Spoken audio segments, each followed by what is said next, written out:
রিজিকের জিম্মেদারি একমাত্র তার। তিনি ছাড়া আর কোনো রিজিকদাতা ছিল না, এখনো নেই, ভবিষ্যতে থাকবে না। এ প্রসঙ্গে মহান আল্লাহ তাআলা পবিত্র কুরআনুল কারিমে ইরশাদ করেছেন, নিশ্চয়ই আল্লাহ তাআলা রিজিকদাতা, শক্তির আধার ও পরাক্রমশালী। সূরা জারিয়াত আয়াত ৫৮।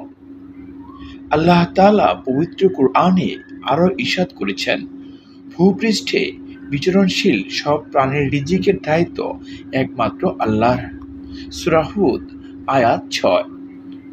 অপরের আয়াতে একথা স্পষ্ট যে রিজিকদাতা একমাত্র আল্লাহ তাআলা, তিনি ছাড়া আর কোনো রিজিকদাতা নেই। মানুষ সহ সব প্রাণীর রিজিকের দায়িত্ব তার জিম্মায়। হযরত উমর রাদিয়াল্লাহু আনহু বলেছেন, আমি নবী সাল্লাল্লাহু আলাইহি সাল্লাম থেকে বলতে শুনেছি, যদি তোমরা আল্লাহর প্রতি যথাযথভাবে ভরসা রাখো, তিনি তোমাদের সেভাবে রিজিক দান করবেন যেভাবে তিনি পাখিদের দান করে থাকেন। পাখিরা সকালে খালি পেটে নির থেকে বের হয় আর সন্ধ্যায় উদর পূর্ণ করে নিরে ফিরে। প্রত্যেক মানুষের রিজিক নির্ধারিত। একজন মানুষ যা কিছু পান বা লাভ করেন পূর্ব নির্ধারিত ছিল বলে তিনি তা পেয়ে থাকেন। যা কিছু মানুষ পান না বা লাভ করেন না, নির্ধারিত ছিল না বলেই তিনি তা পাননি বা লাভ করেননি। নির্ধারিত রিজিকে কোনো ব্যত্যয় ঘটবে না। কেউ এক মুঠো বেশি রিজিক পাবেন না, এক মুঠো কমও পাবেন না।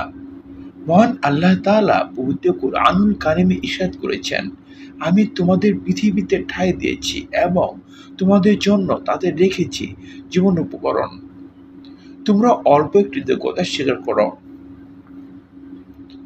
আব্দুল্লাহ ইবনে মাসউদ রাদিয়াল্লাহু আনহু বর্ণনা করেন, নবী সাল্লাল্লাহু আলাইহি সাল্লাম বলেছেন, আপন আপন মাতৃগর্ভে তোমরা প্রত্যেকে ৪০ দিন পর্যন্ত শুক্র হিসেবে জমা ছিলে, তারপর ৪০ দিন রক্তপিণ্ড হিসেবে, এরপর ৪০ দিন গোশতের পিণ্ড হিসেবে জমা ছিলে।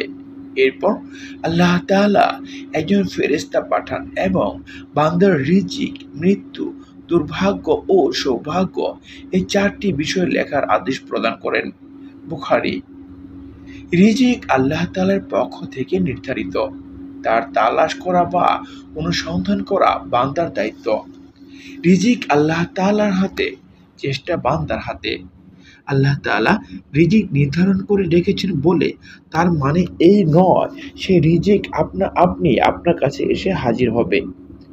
আকাশ থেকে রিজিক নাজিল হবে আর বান্দা কেবল তা গ্রহণ করে ধন্য হবে। আল্লাহ তাআলার অপর পূর্ণ ভরসা রেখে প্রয়োজন ও চাহিদা অনুযায়ী রিজিক অনুসন্ধান করতে হবে।